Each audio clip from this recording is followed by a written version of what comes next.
नमो नमः। आज का मेरा विषय बहुत ही गंभीर है। क्या कोई फिल्म या वेब सीरीज अपनी कहानी बेचने के लिए किसी एक समाज को टारगेट करना, उनके नाम का अपमान करना, पंडित को घूसखोरी से जोड़ना, क्या ये सही है? एक मूवी या वेब सीरीज आ रही है जिसका नाम है घूसखोर पंडित। पंडित को घूसखोरी से जोड़ना ये कैसा अपमानित शब्द है पंडितों के लिए, ब्राह्मण के लिए, सनातन धर्म के लिए। सनातन धर्म का नींव है पंडित, वो पुरोहित जो समाज के कल्याण के लिए पूजा पाठ कराते हैं, जो निस्वार्थ भक्ति की राह पे चलते हैं, जो भगवान की सेवा करते हैं और यजमान का भी कल्याण करते हैं। यजमान के कल्याण के लिए पंडित उनका पाप अपने सर पे लेते हैं, पूजा पाठ करवाते हैं उनके घर का। और यहाँ पंडितों को ही भ्रष्टाचार से जोड़ा जा रहा है। गणेश जी को हाथी का मस्तक लगाने वाला जो हेड ट्रांसप्लांट का कर्तव्य दिखाया जिसने, हम नवग्रह की पूजा पहले ही करते थे। मंगल ग्रह को लाल कपड़ा इसलिए चढ़ाते थे कि वो मंगल लाल ग्रह है।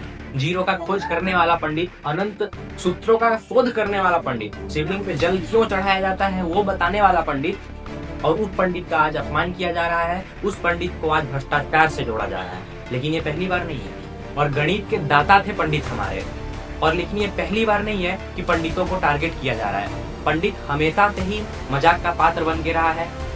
पंडित यानी कि जो धोती पहनता हो, पंडित यानी कि जो पुराने चीजों में खुश रहे। पंडित का मतलब ही हमेशा से मजाक का पात्र बनाया गया।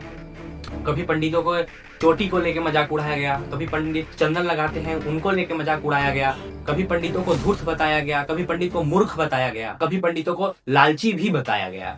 लेकिन मैं पहले भी बोला हूँ, लालची पंडित नहीं है। लालची और स्वार्थी वो है जो पंडित के पास कुछ मन के अंदर रख के आते हैं कि मुझे पंडित जी से ये पूछने पे ये चीज मुझे मिलेगा। तो पंडित नहीं है लालची, पंडित के पास जो आते हैं वो है लालची। और पंडित एक काल्पनिक शब्द नहीं है, पंडित एक परंपरा से जुड़ी शब्द है। पंडित संस्कृति और संस्कार से जुड़ी शब्द है। और एक फिल्म का टाइटल जो पंडित को भ्रष्टाचार से जोड़ा जा रहा है। अगर कहानी किसी एक को लेके थी तो पूरे समाज और पूरे सनातन धर्म के नींव को गाली देने की क्या जरूरत है। और पहले तो पंडितों को कॉमेडी के पात्र में रखा जाता था, एक लालची, एक भ्रष्टाचार। लेकिन अब तो सीधा ही टारगेट किया जा रहा है कि पंडित भ्रष्टाचारी है। कैसे?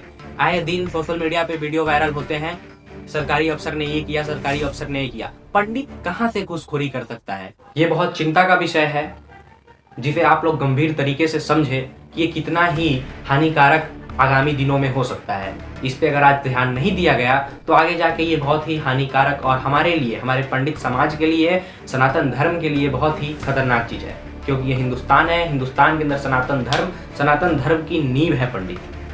तब तक के लिए धन्यवाद। आपका दिन शुभ हो। हर हर महादेव।